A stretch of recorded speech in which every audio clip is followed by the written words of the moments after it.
One of the most filthy skill moves in the game is the Hocus Pocus, which lives up to its name nicely because frankly, it looks a little bit like magic.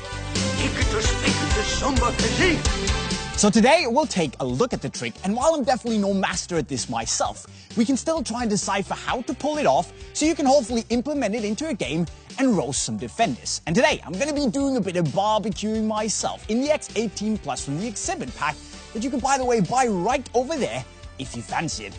But let's get to it. So if we start off by looking at some of the most high-profile Hocus Pocuses ever done, like Wilhelmsson and Tadei and Salvio, it kind of reminds me a little bit of a reverse elastico done behind the standing leg. So when the pros do this sliding motion behind the standing leg, you can also see how they drop their shoulder in the direction of the sliding motion in order to really sell the trick. And also you can see how they slightly lift their heel off their standing foot when they exit the move to make running and continuing running a little bit easier.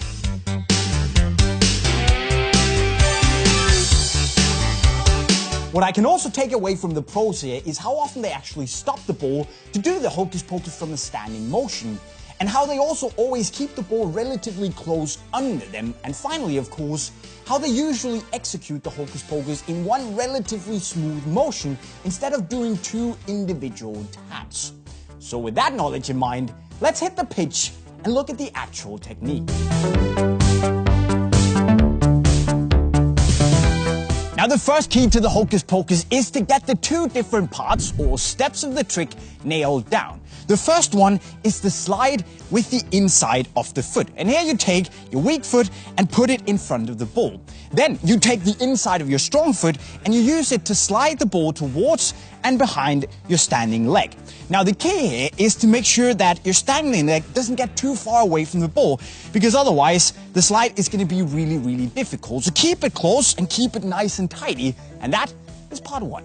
Part number two is when you get to having the ball behind your foot, because here you want to make sure that you go from using the inside of your strong foot to using the top part of your strong foot to kind of push or tap the ball forward and complete the trick.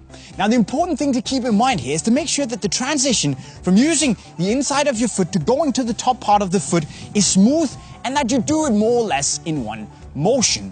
What you also want to make sure is that once you have kind of done this motion, you want to slightly lift your standing leg in order to make the exit easier. And then it's all about practice, practice, practice to make sure you can land it every single time.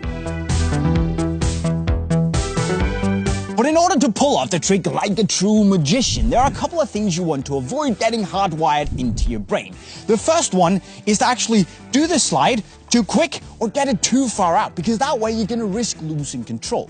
The second thing is to not lift your heel when you exit the move, because if you just stay grounded with your entire foot, you're not going to be as quick off the mark and on your feet as you would want to in order to beat your direct opponent. And the final thing is to do the trick using two taps instead of the smooth motion that I described earlier, because it's going to lose a bit of its deceptiveness. I mean, you can do it and it might work, but it's just not as magical.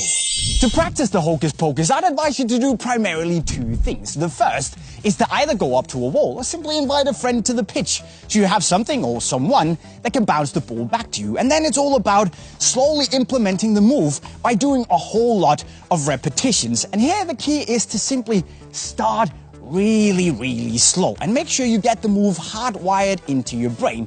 And it's okay to mess up once in a while. You just gotta make sure that you really make your body understand how to do the Hocus Pocus. You can see like I did there. And then once you feel confident in the move, you can start putting a bit more speed and maybe even throw the body movement into the mix as well. Once you feel comfortable with that, I'd move on to a small diagonal cone drill in order to implement what you just learned with actually having to keep control after you've done the trick in a relatively tight space. So what you want to do here, start from the first cone, do a Hocus Pocus, move on to the next cone, do a Hocus Pocus, keep the ball close to you up until the final cone, and do the Hocus Pocus. Of course you want to start slow, then ramp up the speed, and hopefully finally you can feel ready to do the Hocus Pocus on the pitch with a real-life defender in front of you, like a true magician. So So there you have it, my friends, the infamous Hocus Pocus, and hopefully our little dissection of the trick will help you pull it off eventually. But which trick should we teach you next? You should let us know in the comment section, as always, right down below. And then after that, you should go and buy a pair of the Adidas exhibit boots. You can buy all of them if you click the link and go to our store right over there. What you should also do is make sure you subscribe to our channel with the notifications on to see all our latest videos the second they drop. And finally, go learn some more cool skills, for instance, the Marseille turn, by clicking the video right down there. With that said, guys, I'm signing off. Cheerio.